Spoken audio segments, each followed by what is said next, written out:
I think everyone's had the experience of sitting next to somebody on an airplane and having this sort of one-time interaction with a person for their whole life. And of course, since on an airplane you're usually sitting on top of somebody, right? You really feel the need for small talk to try and break the ice, eliminate the tension of sitting just quite this close to somebody else that you have never met before and are probably never going to see again in your life.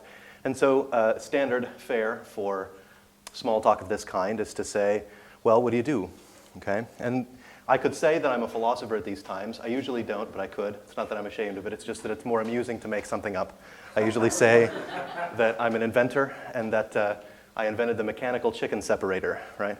So you look at, packaged processed food, sometimes in the ingredients it'll say mechanically separated chicken. And somebody had to have invented that. So I usually describe it as a big robot with red eyes and saw blades for hands that sort of wades into a chicken coop and, well, separates. It's fun for me, right? But in general, there are times and places where you do have to sort of admit what it is you do. And what I do is I do philosophy professionally. Although, of course, in a lot of ways, I think so do we all, and that'll be eventually where we go. But just to give you some sort of a picture of what that's like, what it is we do, I want to say, how many of these are there, right? How many people are doing this? How many people have gone pro in philosophy or something like that? Again, assuming a typically narrow definition, whereas teaching it at a college, that's what you do with philosophy. This is at least what everybody assumes the only career track is, and it certainly was mine, and it, of course, certainly isn't the only one. Well, so poking around on the internet for about 10 or 20 minutes, which is all I could really be bothered for, you find some numbers, and they don't have to be great numbers for my point, really. They just have to be numbers. And so in some articles, this is one I found according to the National Center for Education Statistics, but that's all the way back in 2003, so there are 2,300 professional philosophers, again, assuming a suitably narrow definition of that, that is people sort of teaching it in colleges and universities. I have no idea if that's gone up or down or what. So, I was actually still at Gustavus, taking philosophy classes. I'm not sure. I can't quite remember which in 2003. I could check my transcript. Anyway. A more recent number, much smaller, but of course it's not all inclusive. There are 8,975 members of the American Philosophical Association. Okay, that's in 2015. I assume that most of those are probably, again, professional philosophers in the suitably narrow sense. And let's say, for example, we can combine these two numbers to get a number. Like I said, it doesn't have to be a real good one, just has to be a number. And so if we take the NCES number as reasonable, say about half of the working philosophers, right, are APA members, we end up with something like 20,000, okay? 20,000 professional philosophers in the US. Isn't that cool, right? I guess, right? And how well are they doing, you might say? Well, again, 5 minutes of poking around on the internet. This is the second thing on Google, so it's got to be right? Said that the average salary was something like $90,000 a year. I was like, wow, that seems way high to me. That's certainly not what I'm making.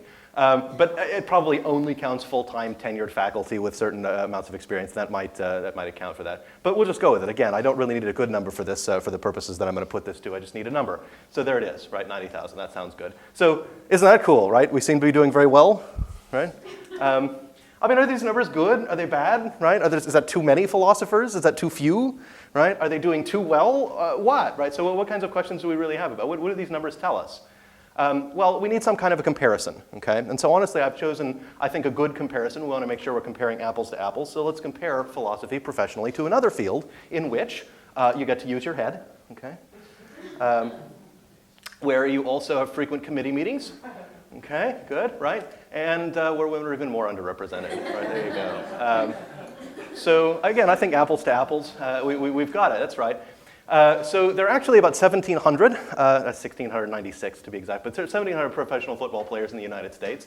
That means there are 12 times more professional philosophers, again, using this suitably narrow definition. Well, that seems cool, right? And actually, that's a good reason to go into philosophy.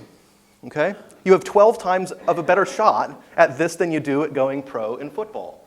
That's a good reason to go pro in football, right? Of course, the average salary of the NFL player is $1.9 million, okay? That's 21 times more per footballer than per philosopher. Actually, that turns out to be a really strong reason to go pro in football instead. Okay, so the idea is if you're only upping your risk by 12 times, but you're upping your benefit by 21, right? Well, do the math, calculate your expected utility, which is one of the things you learn how to do as a philosophy major in some places, and there you go, right? It's a clear-cut case. You should choose football instead, okay, if you're going to go pro in something. Probably not what you expected. But if that sounds really dubious, like I said, I didn't need good number, I just needed numbers for the purpose. If it sounds dubious, it's because it assumes that becoming a philosopher or an NFL player is something of a matter of mere probability, right? So you decide it, you roll the dice, and what happens, happens. Of course, we know that's not true, right? Well, when we think about it, we know that's not true. Also, it only considers money as it considers only money as the benefit of a career. Okay? Of course, we know that's not true, at least when we think about it, right? And it's also insufficiently critical of other basic assumptions. I have this bullet point because I have to have 3, and not like 80. So there we go. There's probably many other ways in which this is a very dubious kind of an argument that I've just given you. In a sense, everybody has to deal with these kinds of questions, right? What's a good job? What actually makes something a benefit? How do we tell, right? Should I seek to maximize my benefits? Right? Or minimize my risks? Should I instead seek to satisfy something instead of maximizing or minimizing? What should my goals be? How would I know what my goals should be? Right? These are all questions that everybody, including people who go pro in philosophy and football, have to deal with. And by any reasonable definition, though, these are philosophical questions. Okay?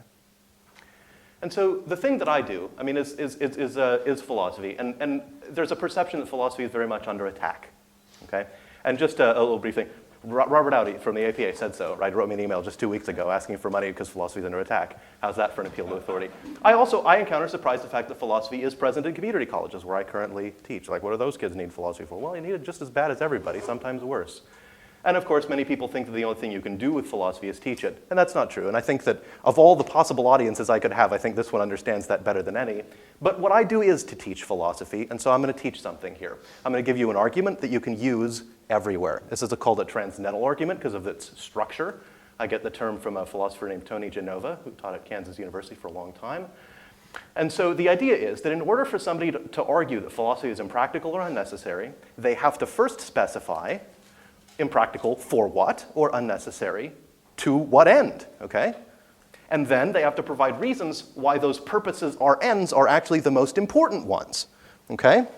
And then after that, they have to realize that any attack on philosophy must necessarily make use of it, okay?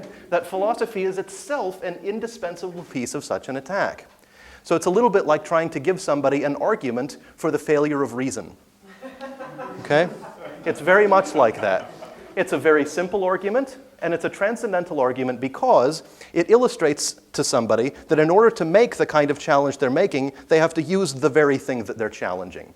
And this is one of those things that everybody can use, everybody can deploy it at a moment's notice, and it might be tremendously useful to people who really do make their hay in the humanities in general, and philosophy in particular, to try and really teach people things, right? Importance, and what we do in philosophy here. So I have no end for this, so I just sort of take a small. I think that's.